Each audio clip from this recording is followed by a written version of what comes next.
Let's get started. So we're here to talk about the Carmei Gat project. My name is Lev Blinder. Let me just switch my name over here. Rename to Lev Blinder.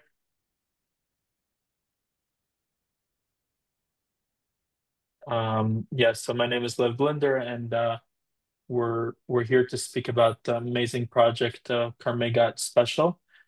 Together with me, we have Srili Stein and Manfred Leventhal. Srili Stein is one of the founders of the Carmei Tzion community and one of the first Anglo families living in Carmei Gat.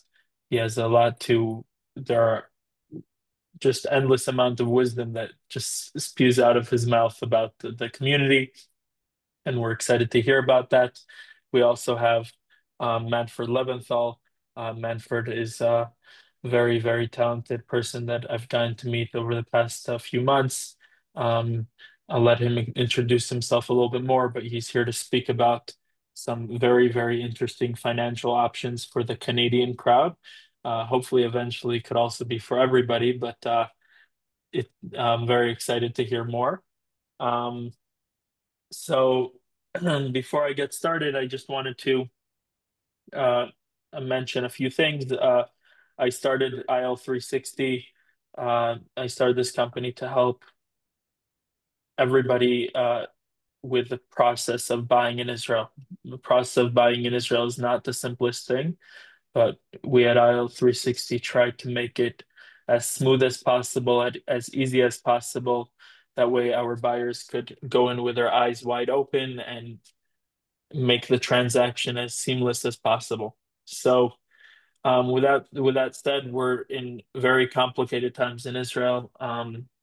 We we just had a siren about an hour ago. Shirley, did you guys have a siren? You guys did not have a siren. But Manfred, I've did you got have a I've got a siren? whole rant. I've got a whole rant about Carmei God and its positioning and where we are and the amount of sirens that we get. But I don't want to speak too much and bad come upon us. But Baruch Hashem, it's fairly quiet where we are. Interestingly enough, I yeah, have a theory that there are the short range missiles and then there are the long range missiles, and it's not the short range don't get there and the long range bypass it. Am I exactly. right? That's what I think. That's certainly something to that. Yeah. But in any case, Manfred, did you guys have a siren? Yeah, I'm actually in Netanya today, and we had a siren over here. We got the warning, and then the siren went off, and Baruch Hashem, no, nothing, no disastrous occurrences, but yeah, we had one here in Netanya. Yeah, so it's definitely complicated times. It's definitely an active day here in Israel, if anyone's watching the news. And we're, I'd love if Manfred could give us a few words about this, and maybe Shirley could give us a tiny little bit about this because I'm sitting in my air-conditioned office, but Shirley was in reserves for how many days so far? How many days so far? No, no, that's a number that I can't count anymore. But I just got my discharge papers last week on Tuesday. Or Wednesday. I got my discharge paper that said I had just completed 99 days over the past 3.5 months. 99 days for the 3.5 months, but it's probably about 400 and something, no? That's an overachieving number, but yeah, it was a lot, a lot.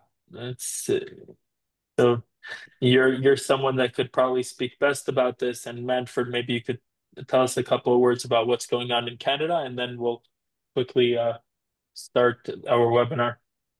Sure. So just a little bit of background on myself is originally from South Africa. I moved to Canada in the 1980s. I've lived in Toronto since 1989. And I think we've all seen, all of us who live in Toronto and in Canada, we've seen a dramatic change over the last couple of months in terms of anti-Semitism.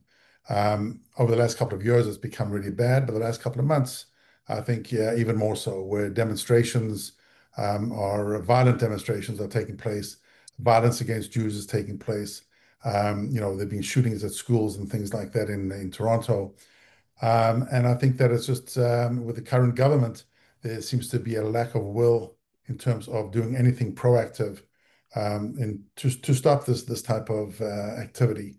And the less they do, the more time they give and more air that they give to this phenomenon of anti-Semitism that is just being flouted across all levels, whether it's businesses, whether it's universities and schools, school boards, whether it's just activities on the street. We also that poor Yid in Montreal being beaten up in front of his children.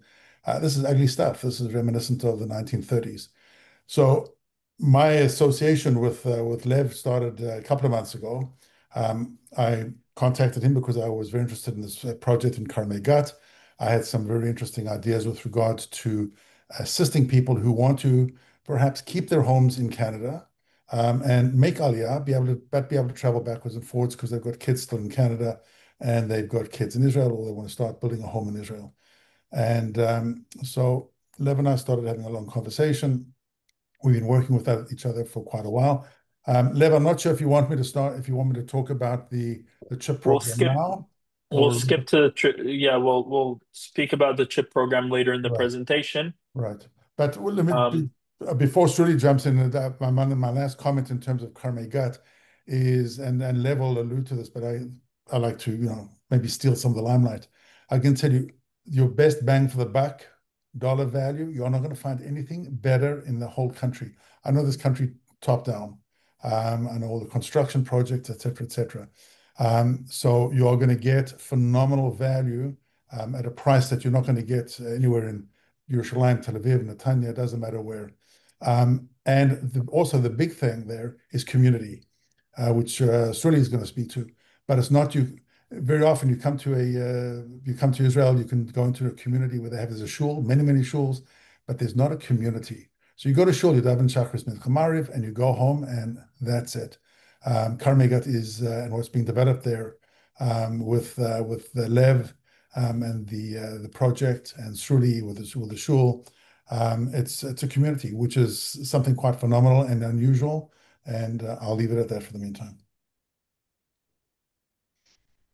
Shirley, do you want to give us a word of wisdom of what's going on today Yeah, in our beautiful country? I'll keep it super short because I'm sure that I'm going to have my fair share of speaking during this presentation, but there's no better time than the present.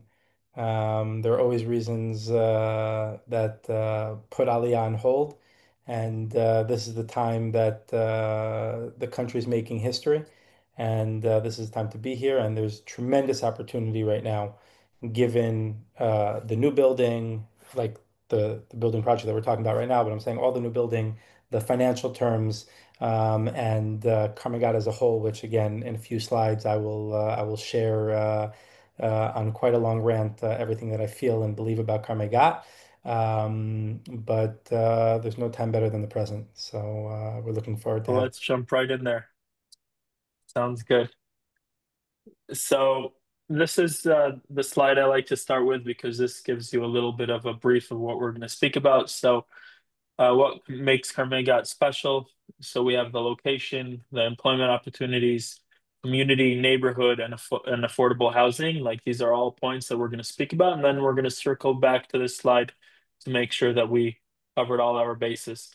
If we look at the map of Israel, this is basically a picture of the center of Israel. We have Kiryat Gat right here on the bottom, which actually, if you take the full map of Israel and fold it into two, Kiryat Gat is right in the middle. Did you know that, Shirley? I don't know if you know what I'm about to say, but there was a Right. mayor of Kiryat Gat for roughly 30 years, maybe a few less. And he used to have this line, Kiryat Gat, Merkaz HaChadash shel Haaretz. Kiryat Gat is the new central of Israel. And that was his motto. Yeah, it was his motto. Every time he would say it, every opportunity he had, he would say it. So I guess you're just proving his conviction. Right. So Kiryat Gat is right here, and you have Tel Aviv up here, Modi'in, Jerusalem, Bet Shemesh, Route 6. You also have the train line. This dotted line is a train line that goes from Kiryat Gat to Tel Aviv. It's a 38-minute train ride from the Kiryat Gat station. in peak hours. We're gonna go to the next slide. Before that, I just want to point out Route 6 is basically the road that crosses Israel from north to south. The distance from to Beit Shemesh is about half an hour. Jerusalem is about an hour and 10 minutes, something like that. Modi'in is about 45 minutes, and Tel Aviv is about an hour by car. The very cool thing is that when you're sitting right on Route 6, you could literally get anywhere very, very, very easily. We're also pretty close to the beach, which is nice. And if we zoom into the actual city of Kiryat Gat, so this is Kiryat Gat over here. Up here, this triangle is Carmei Gat. You have the current train station right down here, right down the block of Der Hadarom. You have the new train station that I went to the construction site the other day. They already finished the road next to the train station, or almost finished the road next to the train station. I went there the other day, um, which hopefully will be done soon. And then it'll literally be a 7 minute walk from our development. Our development is right here where my mouse is. Um, you could also see here how close Route 6 is. You have a bunch of job opportunities besides for the fact that you could get to Tel Aviv very easily and to a bunch of other areas in Israel for work very easily. You also have a large high-tech park, which entails Intel, HP, and a bunch of other companies. Uh, Bamba Osem is made here. One of the largest steel factories is here, and there are a bunch more job opportunities that are actually right here, a few minutes away from Carmei Gat. So there, it's very cool to have a city that actually has a lot of job opportunities in it, besides for the fact that it's very easy access to the center of Israel. So if we go to the next slide, maybe I'll pass the mic to Sruli, who could give us a better sum of this slide than I can. Okay, very well. So I'll try to do it justice, and if there's anything that you feel that I missed, I'm happy to go back. But I just want to touch upon the two slides that you showed upon earlier. So let me go up 1 second. So firstly, yeah. So firstly, just in terms of like where we are, we're out. We don't see it now. 1 second. One Um, second. Good. So just in terms of where we are positioned in terms of the train, in terms of Route 6, in terms of the proximity of the other major cities that Lev pointed out. As Lev said, I've done my fair share of Miluim over the past just under 2 years. And the fact that we are 6 or 7 minutes to Route 6 um, gave me the flexibility and the ability to essentially travel up and down the country with ease. And it really it connects you from where we are. I think they officially call us, the top, the top of the Negev, whatever that might be. Maybe that was just branding when they built the city, but essentially, being on the sixth gives that proximity to everywhere else in the country. In addition to that, the train ride. Um, Super easy, super comfortable. For those who are interested, there are shachrit minyanim in the morning, and it's really it's super easy. Most people take I'm thinking the word in Hebrew, electric scooters to the train, to the where the train station is now. It's about a 10 or 11 or 12-minute scooter ride. It's about a 7-minute drive. So really super easy. Lev, you could hop forward now. So, um, when Lev and I first sat, we were actually I was going on and on about how much I love the city, and when I started listing all of the reasons, it came to light that essentially one of the reasons why Carmigata is so amazing is because it was planned. It was a planned built city. And therefore, and I wish that, aside from the fact that there's a green area in the middle of the triangle where it says Park Carmei Gat, which is where the Sportec is, Lev will show on the next slide. But the entire up and down, the entire Carmei Gat, there are parks pretty much on every corner. There's space in between the buildings. There are private houses. That's just talking about the beauty of the neighborhood. Throughout the neighborhood, there are bike paths as well as very wide sidewalks.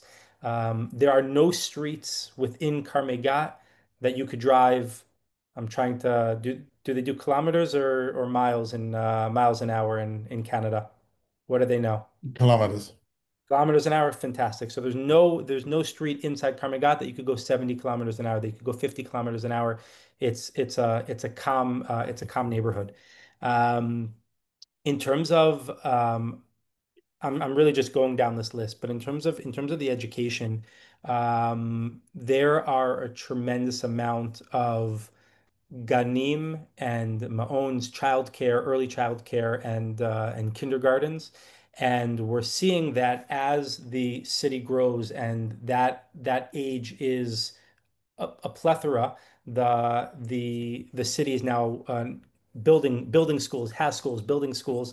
So there's what's called the Mamad that already has 4 or 5 classes per grade, and as of 2 years ago, another we thank God I was part of the initial planning, but there was a Torani school that was started, really enriching the education of all of our kids. The principals um, know how to get what they want. That's really what it comes down to. They know how to get what they want, and therefore there's a robotics chug in one of them, and some really amazing new age things.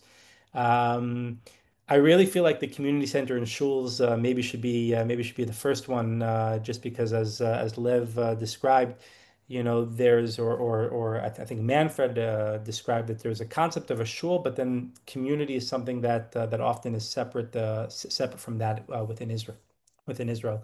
And one of the things that us in Carmei Gad and Carmei Tzion specifically have tried to really build out is a community center, where for anybody who was here before we started, you would have heard us talking that the shul ran a camp just now that was super successful, proof of concept, and I hope that there's going to be an expansion next year. Live, I don't know if you know this yet, but in 3 weeks' time, there is how do you say it in English? Hanachat Even Yesod, ground stone, Yeah, called the groundbreaking ceremony. groundbreaking ceremony for Carmei Tzion, which is in between all the different buildings of Carmei Gat Special that you'll see shortly.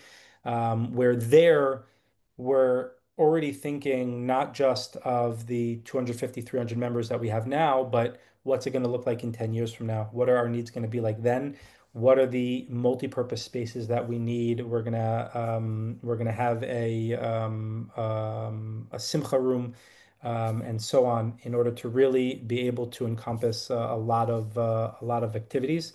And in addition to that, I'll just say the warmth of the community. Again, I'm going to use Miluim because that's the reserves, that's the closest to my heart right now, because that's what was most relevant for me in recent time. But the help that the city gave, when I say city, I mean the community gave, to all the families of reservists. Um, Meals, babysitting, cleaning, really anything and everything that was needed. And it just shows the real chesed that the community was built off of. And yeah. Now, I spoke about the parks. And again, maybe one day I'll make a map of where every park is, but every park is better than the next. And that's in addition to the park that you'll actually see a video of. And it's really pleasant. Anybody who has a dog, I don't know if this is interesting to anybody here, but if anybody who has a dog, there are multiple dog parks here as well. So really, the entire family gets to have fun. And last but not least, I'll just talk about the location of the project. Because in the previous slide, Liv said, "Here's Carmei Gat. It's the triangle," and the triangle. The triangle. This. No, no, no, no. I mean, you could leave it here. It doesn't really matter. But when you look at Carmei Gat as a triangle, this project really is in the center. And if you live at the bottom of this picture, in order to walk to the top, it might take 20 or 25 minutes. But where Carmei Gat Special is in, um, it's 10 minutes in each direction to get to the ends. And one thing that I didn't point out is that semicircle at the top. That is all a beautiful commercial area that's called Risdor. If you could just show the middle road down the middle, that road on the left side is all commercial space. And at the bottom right, right adjacent to the park, is a beautiful big mall. Big being the company name of the mall, not describing its size, although also describing its size. Um, and it's really pleasant and open. And I have a 12-year-old and 9-year-old. They walk to the mall by themselves. It's really just a beautiful, amazing thing. And while I moved here 6 years ago and there was not even a Makolit and we needed to go to Kiragat to get milk, um, there's no need for me to leave Carmei Gat for anything. Doctors, there's supermarkets, there's clothing, there's everything else that you might need. And I guess to sum it up, I'm really happy here. Amazing. Let's just look at the park because this is not one of the parks that Shirley was talking about, but this is a very, very cool sports park, one of the only ones in Israel. I'll just pause it for a second. You have a track, you have a soccer field, two tennis courts, two beach volleyball courts, indoor outdoor rock climbing, a ropes course, two basketball courts, and just so much more. A bunch of little courts. There's a ramp. No, what's it called? Like for A, skaters. a skate park without a lot of graffiti because yeah, right over here. I can tell you that people in our community utilize all of these. I know that I'll talk about the Anglo community as a whole, not specifically our shul, but the Anglo community as a whole. There's a beach volleyball league, there's a basketball league, Saturday night basketball. I know a tremendous amount of kids who play tennis with each other. Um, this is really a great spot to get out and get some fresh air. And just I'll go back 1 second. This is the mall that's already built that Shirley was talking about. And this piece of land back here, which is already dug up by now, is where the our development is. So it's about 7 or 8 minute walk from here. If you're And walking slowly. this, if you're walking slowly, it's probably even less. Yes, you're right. It's cool because parks in Israel are known to not have bathrooms. Here you have bathrooms that are cleaned literally all day. The park is locked at 11 o'clock at night, open at 7 o'clock in the morning. When I used to take clients here to the park uh, back in the day, I was stopped several times by the people who manage the park because they're very on top. They're like, why are you here every day and stuff? Now we're good friends, but it's really managed very, very well. Let's go back to this map right over here. You see these two traffic circles. So this is the square where our project is, our development is. These are the two traffic circles. We have 6 buildings and 22 semi-attached homes. The Carmei Gat, I'm sorry, the Carmei Tzion shul is going to be right here, right in the middle of everything, which is amazing. You could also see the train tracks a little bit here on the side.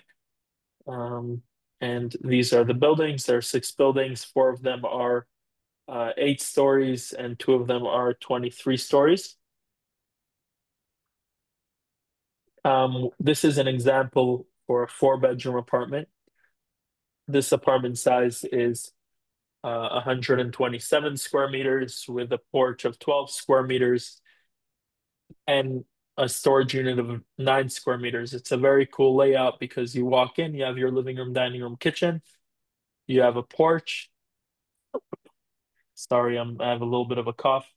There is a storage room right over here of 9 meters, which is practically the size of one of these bedrooms.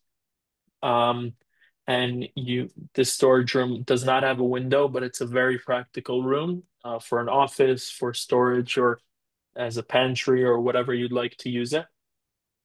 Then you continue. You have your master bedroom here on the left, en suite. Then you have your second bedroom, the main bathroom with a niche for a washer dryer, the third bedroom, and the fourth bedroom, which is also the mamad, the bomb shelter. So, and here is another half a bathroom. So there are 2.5 bathrooms, a porch, 4 bedrooms. This is like a classic 4 bedroom apartment. Um, we'll also see the semi-attached home. Take a quick glimpse. This has 5 bedrooms, 2,209 square meters. It's actually 217. I need to fix this. 217 square meters. It has a nice garden. The whole rooftop, which is 88 square meters, is all usable space, which is very, very cool. You almost don't have things like that in the homes in Carmei Gat or in the semi-attached homes. There's also an option to get a unit with a basement that adds a lot of space, makes it over 300 square meters. And you also have an option to add a small pool. I call it like a large hot tub, but or a cold tub, bathtub. But you have an option to add the pool. These are the prices and payment terms. You have our 2 bedrooms starting from 813,000 Canadian dollars. Our 3 bedrooms starting from $932,000, and a little bit over 1 million. We have our 4 bedrooms. It's very cool because with all these units, you only have to put 20% down at signing, which is very cool. There are also, if you could put more down at signing, you could also uh, get better prices. And Manfred will also speak about how to put no equity out of your pocket for signing. And the semi-attached homes are 2.1 million Canadian dollars. The estimated completion time or the completion date is anywhere between 2.5 to 4 years, depends on the building, depends on the semi-attached home. Manfred, you could speak about this. This is a point that Manfred really, really would like to stress. Yeah, sure. So, when you start looking at the pricing of the project in Carmei Gat, and you look at the value that you're going to get for your dollar, um, in many cases, cities like Jerusalem have been, are priced out of the average person's financial means, because the cost per square meter in Jerusalem can be anywhere from 55, 60, 65,000 shekels per square meter. You come to Carmei Gat, you're looking at about 18 and a half, 19,000. So it's almost in some cases, it could be a third of the price per square meter. So you're getting much, much more for your dollar, basically. And I think that when people start looking the dream to move to Israel, and my initial comment was the anti-Semitism, et cetera, that's going on in not only in Canada but throughout the world. That is a motivating factor in itself. But to me, the prime factor to moving to Israel is Ahava, is Eretz Israel, is the love of the land, the love of wanting to be here, the ability to be here, and the opportunity to be here. And So when I was speaking to Lev a number of months ago, um, with this particular project, although Struli's been speaking about the schools and the guns and all those things for a younger community, we recognize that the younger children, our children, our grandchildren, perhaps, and their children they're the lifeblood of the country. But certainly, from what I've seen and from personal knowledge, um, the um, the age group specific above 55, 60, 65, 70 of people moving to Carmei Gat is quite extraordinary. And why? Because people are moving there because their kids can afford to be there. And it's a vibrant community. And as an older person, you're living in a community where you're seeing young people around with young children, you get a true sense of what's going on in the country. So it's apart from being in a community which is affordable and where you can buy something that is attainable and have a certain quality of life, a really good quality of life. I think it encompasses everything. You can buy something in Yerushalayim for $1 million. You're going to get 2 small bedrooms, 60 square meters, and that's it for $1 million. You're not going to get much more anywhere in Yerushalayim. Or if you go to Tel Aviv, or you come to Netanya, or anywhere else. you go to Carmei Gat, you're certainly going to get the value. Now, as a 55-year-old, there's an opportunity in Canada. It's called a CHIP reverse mortgage program. The people that I work with there are called Home Equity Bank. They are a tier one bank. So they're the same as Royal Bank, Bank of Montreal, et cetera, et cetera. And the CHIP reverse mortgage, I'll just hit a couple of the big points on this, is you can borrow against the equity in your home up to about 55% of the equity in your home. Your premium, the payments that you're going to make on a monthly basis, if you so choose, you do not have to make a monthly mortgage payment. So it doesn't affect your monthly cash flow. Income requirements to qualify for this mortgage is zero. So you don't have to be working. You don't have to prove that if you've got a home that's worth $2 million and it's, let's say, free and clear, no mortgage on it or small mortgage on it, you can go and borrow $1.1 million. But as an elderly person, maybe you can't qualify on an income basis. Here, there's no income requirement to qualify. They work purely off the value of the property. So you don't have to make mortgage payments. Low interest rates. Interest rates are very competitive with current mortgages that anybody's going to be placing on a new mortgage through one of the regular outlets for mortgage financing, being at a bank or a regular mortgage broker. So very, very competitive. You can stay in your own home. So you can keep your home there. You can raise this money, buy something in Israel, not have to make monthly payments in Canada on the mortgage payment on the mortgage. The principal gets added to the interest gets added to the principal on a monthly basis. There are no tax consequences. So it's a win-win-win. You can actually buy a second property where you can now maintain your property in Canada, go backwards and forwards and visit the kids if you want to, et cetera, the grandkids, but still have a base and a home in Eretz Israel. So it's a very, very, very attractive. Because it's a tier one bank, the confidentiality is at a very, very high level, like anywhere else. I would, if you choose to get some more information, we're happy to give that to you. You'd go through Lev. He would provide you with my contact details. I would hook you up with Home Equity Bank. And there is a team from there that would work with you to hold your hand through the whole process and show you all the options. You have various options. You can make mortgage payments if you want to, but you don't have to. So there's a variety. You can almost pick and choose which is the best way for you to do this. But to be able to access the equity in your home that is lying dormant, doing nothing, and actually use it and acquire something in Eretz Israel, I can think of nothing better. And where you're going to especially put it, where you're going to get something that is meaningful in terms of being able to reside in that space and live there and grow old there perhaps. That to me is it's gold. It's absolutely priceless. So I would really encourage people to look at this as an option to being able to afford a down payment on a property where there's only going to be upside. And the last point in terms of the pricing and the costs is, after October the 7th, values and pricing on homes did not go down.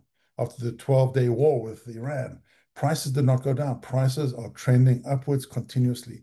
And if you wait and say, I'm going to buy in 4 years' time, you may price yourself out of the market entirely because the price of the market here is just becoming so robust.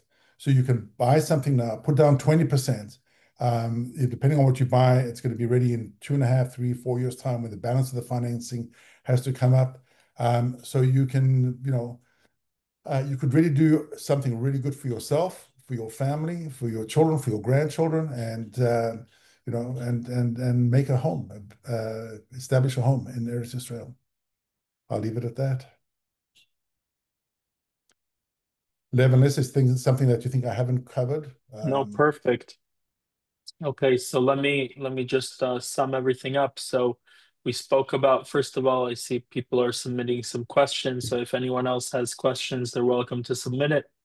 So what makes Carmei Gat a great place to buy? So we spoke about the location.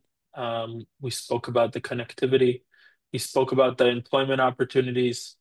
We got some musal from Shirley that community should be the first one. We'll try to turn that. We'll make that change. We heard a lot about the community from Shirley. We heard about the beautiful neighborhood, and Manford just spoke about the affordable housing. So it's really like the perfect place to buy.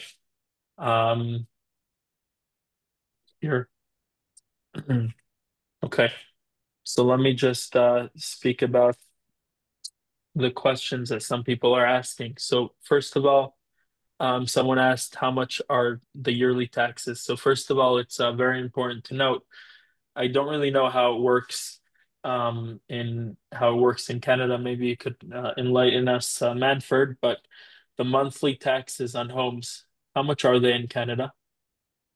If you take an average home in Thornhill, your monthly taxes could be anywhere from, let's say on the low end, maybe $650 per month up to $950 a month, $1,000 a month. So it just depends.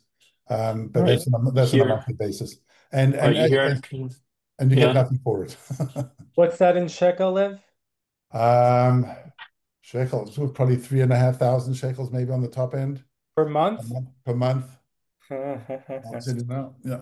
good, very How good. much is it in Carmei Gat, really? Um, I live in 165 meters and I think I pay 700 shekel a month, something like that. I believe the calculation is 50 shekel per square meter. That's what I believe the calculation is. Right. With apartments, it's even cheaper. Exactly. So Yeah. the yeah, with apartments, it's even cheaper. You have a home, but a semi-attached home.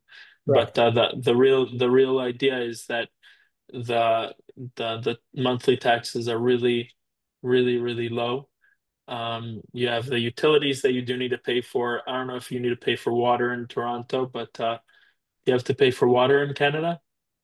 You pay for water in Canada, but it's cheaper here. I just got my water bill a couple of days ago, and it's probably a third of what I pay in Toronto.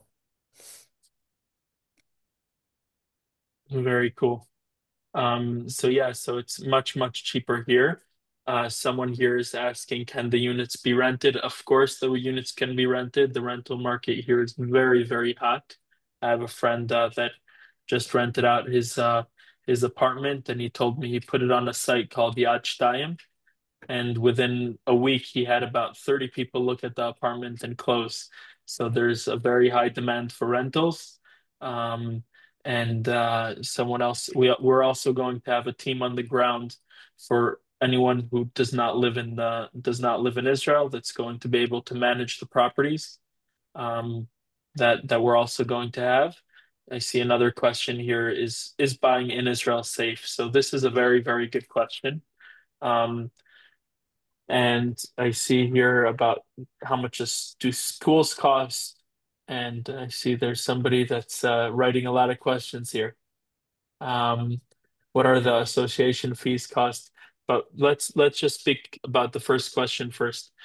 Buying in Israel used to be a very complicated process and used to be a little risky and a little dangerous back in the day. Um, it really the government came and cracked down on it and turned it into one of the safest markets. There are a few things that were implemented. There needs to be a lawyer involved in every transaction. Um, there is something that's called a bank guarantee. That means that every single dime that a person buys, that a person puts into their home in Israel, would have something that's called a bank guarantee that guarantees the funds. That way, if God forbid something happens to the developer, God forbid something happens to the development, there one of two things happen. Either you get your all your money back, every dollar that you put in, or there's also uh, an option that they're going to come in and complete the project. But in any case, you're going to get your money's worth or you're going to get your actual money. So there's no such thing as losing in these kind of projects. That's another thing. People were asking here about how much schools cost. Surely, how much do your kids' schools cost? School itself, and I'll clarify what I mean by school itself. School itself, you have a few fees at Oh, the year that I think amount to 1,000 shekel, maybe 1,500 shekel, which includes books and different tooling that they're gonna have later in the year and things like that. There is a fee if you want to send to aftercare. That starts at 2 p.m. That includes lunch. In the younger grades, it's significantly subsidized.